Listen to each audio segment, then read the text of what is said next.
Hey everybody, Nick Espinoza, your chief security fanatic here, and it is Sunday, so we are doing Breaches of the Week. And as always, I am not alone in this endeavor, and I'd like to thank the following people that sent me messages, linked me, whatever it was, to get me a lot of the breaches you're about to hear about now, and that is Chris Fallon, Nick James, David Walker, Barrett Peterson, Jason Dance, and Jacqueline Wolf. Thank you so much, and if you have a tip for me, please send it my way, and I'm happy to give you a shout out here and on my nationally syndicated radio show as well. And with that, let's start with Electronic Arts, or EA. This is an update from their massive June data breach because apparently the attackers who breached Electronic Arts last month released an entire cache of stolen data after failing to extort the company and then later sell the stolen files to a third-party buyer. Now, the data that was dumped on a cybercrime forum on the dark web on Monday, July 26th, is now being widely distributed in torrent sites. Now, according to a copy of basically one of those torrents of the information, the leaked files contain the source code for the FIFA 21 soccer game, including the tools to support the company's server-side services. Meaning, if you wanted to build your own soccer game, you know how EA does it, and obviously they're one of the leaders in that field. EA obviously not having a good time, so heads up to you, all you EA employees and gamers. Moving on, I want to talk about Clubhouse, the social media platform that's audio only. I want to give you guys an update on that. Now, Clubhouse, if you didn't know, is a social audio app where users can communicate in voice chat rooms that basically can board groups of thousands of people, basically sit there and listen to you talk. Now, Clubhouse suffered a data breach where at least its users' phone numbers are up for sale on the dark web. Clubhouse, for the record, denies that they actually had a data breach, and here we go. Now, the seller of the alleged secret database claims, quote, Clubhouse is connected to all of their users' phone books, meaning if you have the app in your iPhone, it's not out for Android yet, from what I understand, it basically will attach to that phone book in your Apple and grab it. Now, each time you add a contact, basically in your contact list, quote, the contact number is automatically added into this secret database that Clubhouse apparently is collecting, that the attackers claim that they got. Now, the attacker alleged that the data is valued at $3 billion with a B US because it includes numbers of quote-unquote most influential people in the world, meaning maybe, I don't know, I got Bill Gates in my phone book, and if my phone book's dumped, now they've got Bill Gates' phone number, the president, whoever. Now, the allegations came days after Clubhouse basically dropped its invite-only status and then opened up the platform to all users. When it was originally started and I was testing it out, somebody had to invite me into that. Thank you, person that did. Now anybody can sign up. Now, speaking over the alleged secret database of Clubhouse, the company clarified saying, quote, if one of these random numbers happens to exist on our platform due to mathematical coincidence, Clubhouse's API returns no user identifiable information. So we'll see what happens here. It looks like something did affect Clubhouse. Clubhouse is obviously denying that. We'll see how this shakes out. But if you're a Clubhouse user now signed up on your own, heads up to you. Moving on. Let's talk about Transnet, which is South Africa's state-owned ports and freight rail operator, and a quote-unquote devastating cyber attack that basically hobbled trade at key container terminals led Transnet to declare its second force majeure in this month. Now, Transnet took the measure after a July 22nd security breach that forced the company to manually process container shipments at its affected ports. It basically covered the port of Durban, sub-Saharan Africa's biggest container hub, as well as Nakura, I don't know if I'm pronouncing that right, Port Elizabeth, and Cape Town harbors.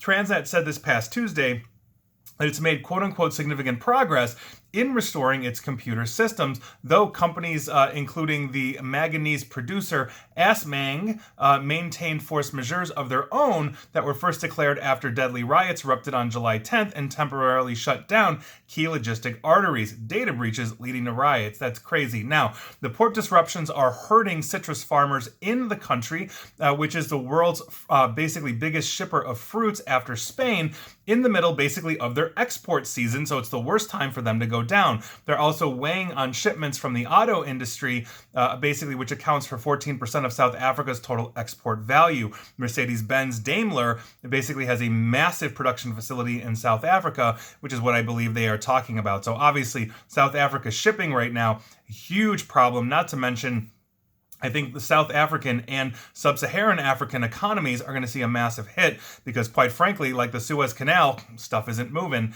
Hopefully that data breach is basically getting under control. Moving on, let's head back to the United States and go to UC San Diego Hospital because from December 2nd of last year to April 8th of this year, attackers accessed data including names, addresses, claims info, laboratory results, medical diagnosis and conditions, medical record numbers and other medical identifiers, prescription information, treatment information, medical information, social security numbers, government IDs, payment card numbers or financial accounts and security codes, student ID numbers, and usernames and passwords from the hospital. This breach was a result of an email phishing attack. So heads up to you, if you use UC San Diego Hospital, you may eventually be entitled to compensation. Moving on, let's talk about Raffle House. They're based out of the UK, and they conduct house raffle fundraisers where the grand prize winner reportedly either wins a new house or a new home, a donated home, or the cash towards building a new house. Now, according to Mac Keeper's Research Center, they recently discovered a data breach exposing users' details on the Raffle House website. It inadvertently exposed its Amazon S3 bucket. This was misconfigured for public access and allowed users to see the details of other users. In total, 615 large files were exposed, featuring reports for hundreds of thousands of users' details, including personal information surrounding the winners and their prizes. Obviously not good because you might get robbed. So heads up to you if you use or have used Raffle House in the UK. Moving on, let's talk about Chipotle. This is the chain that's quasi-Mexican food. Attackers have compromised an email marketing account belonging to Chipotle and used it to send out phishing emails, luring recipients to malicious links. Now, most of the messages directed users to credential harvesting sites impersonating services from financial businesses as well as Microsoft. A very small number had malware attachments on them. Now, this campaign sent out in 3 days after they compromised the account at least 120 malicious emails from a hacked Mailgun account used by Chipotle for their email marketing purposes. These are coming from mail.chipotle.com. Now, because it was actually from the Chipotle account and not a spoofed account, many of these obviously would have bypassed the spam filters and ended up being delivered. And that's obviously a very serious problem because all of those standard checks for things like DKIM, SPF, etc. would have matched because it's Chipotle's actual email address. Huge problem. So if you've received anything from Chipotle, let's say in the last couple of weeks or so, I would delete it and not open it. Moving on. Let's talk about Raven Hengelsport. This is a retail outlet. They're also known as Raven Fishing out of the Netherlands. They had an insecure Microsoft Azure Blob storage server that had personally identifiable information, basically that was accessible for malicious attackers belonging to hundreds of thousands of their customers. Now, Raven.nl order details basically include customer identifiers, delivery information, rebate, shipping changes, transactions, and tracking numbers of shipment.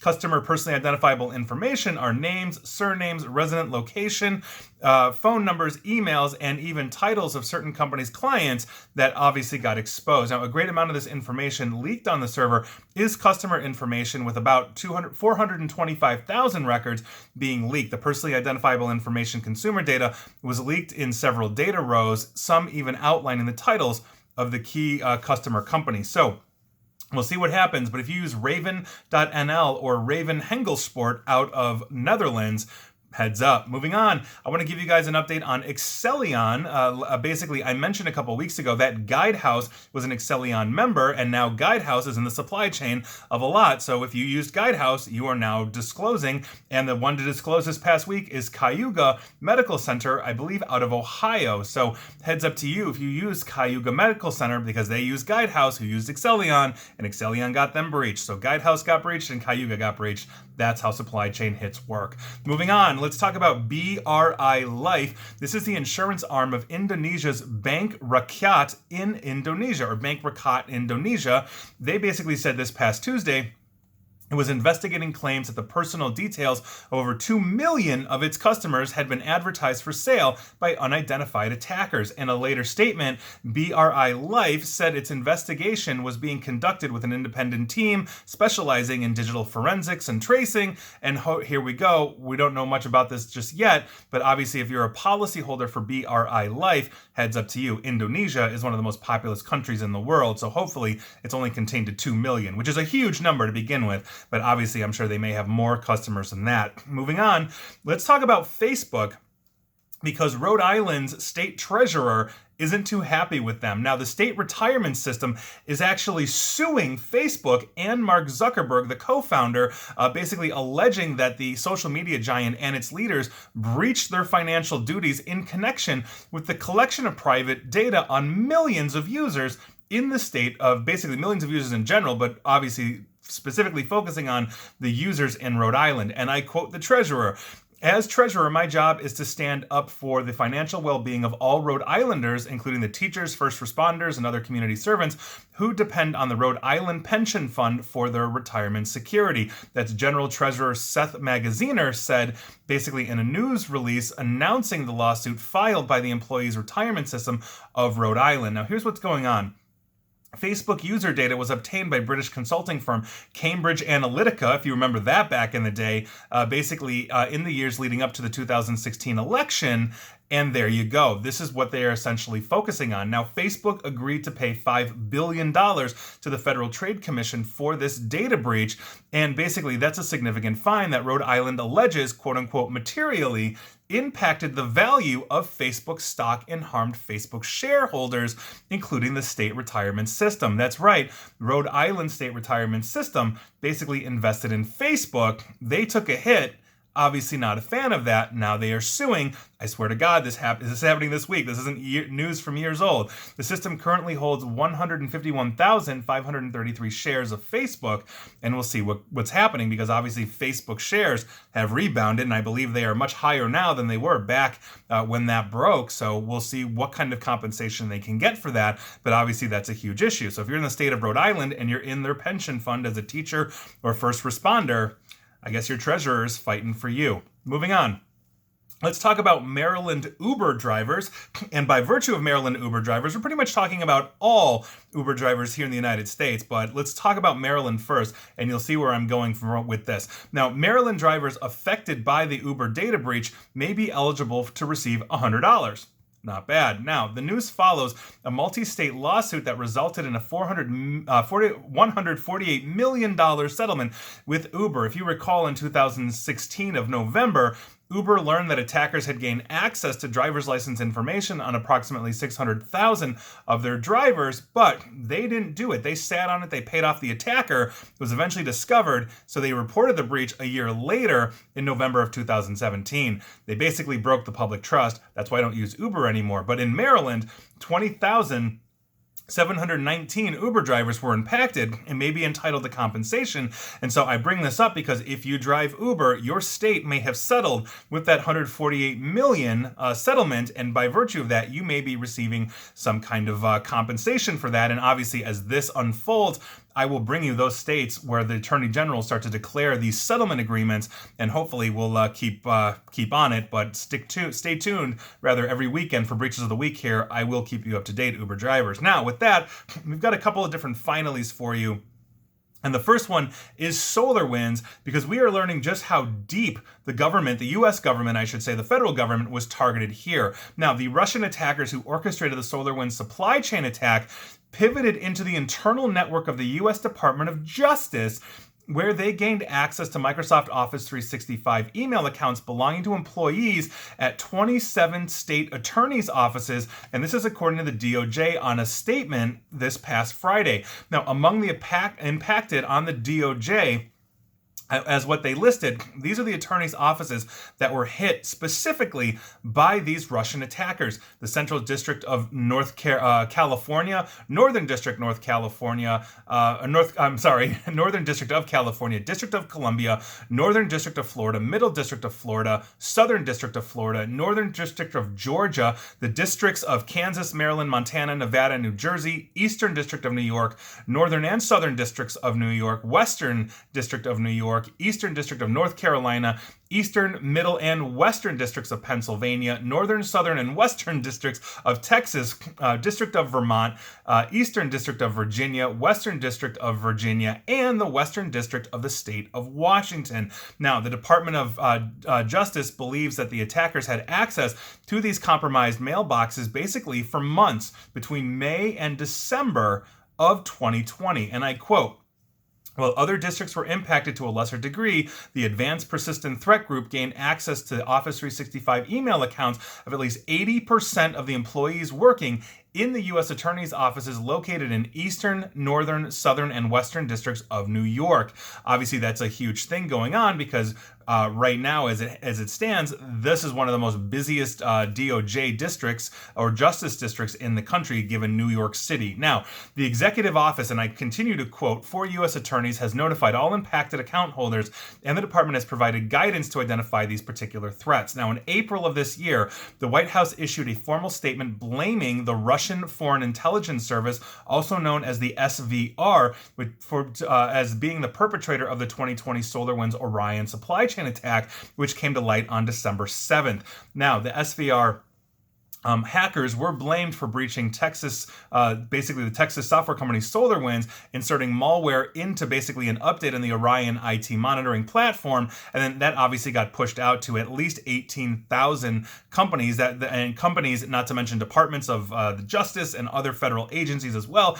I did PowerPoint slides and everything on this. I was on top of that constantly in my daily breaches, my daily podcasts and videos and all of that. That's obviously a huge problem. The Department of Justice, initially admitted that it was running Orion when it was impacted, and they admitted this about a month later on January 6th. So obviously a huge problem. As I mentioned back when this first broke, we are going to be hearing about this for years as we start to understand just what they were going after, what they were looking at, possibly why they were looking at it, and what they've stolen. This is not going to stop anytime soon. And finally, and this is the last one we're talking about here, we're going to be talking about the IRS, because if you didn't realize it, they had a data leak, but only on very specifically wealthy taxpayers. And here's what's going on. In June, the publication ProPublica published a report after allegedly obtaining years' worth of private tax records from several high-profile individuals, very profitable individuals as well, including Amazon CEO Jeff Bezos, Tesla CEO Elon Musk, billionaire investor Carl Icahn, and others as well. Now, the publication came to the conclusion, ProPublica came to the conclusion, that these very, very, very wealthy individuals were able to pay a low tax rate compared to the growth in their wealth and income. Jeff Bezos, obviously being the wealthiest person currently alive right now, has made just an absolute ton of money, especially during the pandemic, but his tax really doesn't reflect that. And that's what they're talking about. So the tax data, obviously, when this broke, was widely reported, and it's also being used as a basis politically for proposals to increase taxes on the wealthiest Americans, and that's where the right and the left and everybody else here in the United States, comes into play. But I will say this though, whatever you think about them, paying not enough taxes, maybe they pay too much, whatever your thought is on that, I'm not telling you what to think about this. I'm simply saying that this is a very specific kind of data breach, and it needs to be reported as well. And again, I'm a business owner. I am not Jeff Bezos money. I'm not Bill Gates money. I'd love to be at some point, but I'm not. And I pay an awful lot in taxes every year. And when we learn that, people that are making vastly more amounts of money than you are not paying what you're paying in taxes, it can definitely be infuriating, and you definitely want something to be done about that. But my point here isn't necessarily to adjudicate this, isn't necessarily to say, tax them more, tax them less, whatever that is. That's your business. My point here is that a data breach is a data breach. And I don't care if you have 2 nickels to your name or you've got $200 billion, your information is private. And the only way your information doesn't become private is if there is some kind of understanding or potential threat that you have had some kind of malfeasance or crime, and therefore a court of law has to rule and order that your taxes be unsealed for that investigation. Otherwise, that's a very serious problem. I understand the whole whistleblower thing. We can get into that and we can adjudicate that as well. But my point being is simply this. Jeff Bezos, Elon Musk, Carl Icahn, and some others basically had a data breach, and that's relevant to them for whatever reason it is. And so I think that's interesting. I add this to the very last part of the video and podcast, because I think it's an interesting discussion. While I honor and I respect whistleblowers and all of that, data breaches and privacy are the other side of that coin, and I think that's a really interesting debate that we have to have. And so with that, the IRS leaking data, whoever it was at the IRS, and I'm not saying that they had a server wide open where all of our tax returns were hit, they've had data breaches of that similar vein in the years past. This was very specific, and I think we should discuss. So with that, were you affected? Let me know. And if you were Jeff Bezos, Carl Icahn, and Elon Musk, you were. And please like, share, follow me here on Facebook and Twitter at NickAESP. And please feel free to subscribe to me at YouTube as well. And as always, stay safe, stay online, and please stay private. Thanks, everyone.